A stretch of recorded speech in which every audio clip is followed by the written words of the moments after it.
Oku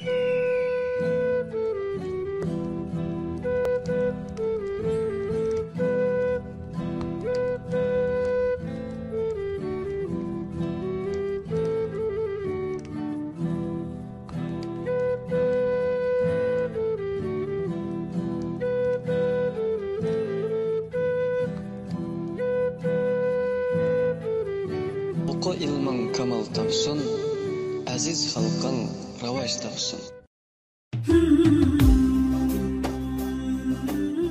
Assalamu alaikum aziz qeyrindaşlar.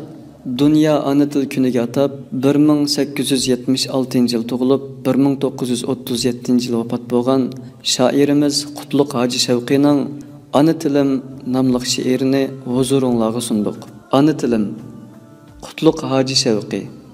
Ana til bilgən kişining İzzetini qilغۇم كېلۇر. Ana tilni ağzıdın altun berip alğum كېلۇر.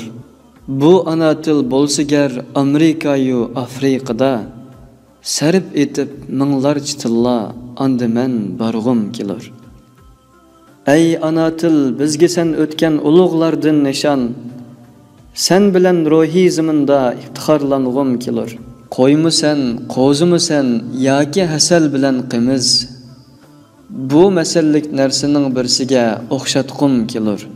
Öz atası, öz anası, öz yurtidan tanğanlarni rasa qattiq chamlikka shim bilan urg'um kelur.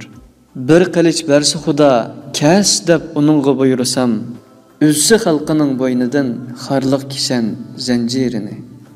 Gar xarabkan alvatan kallamni ussun u qilich, ko'rmusun shavqi ko'zi qulluqda al taqdirini.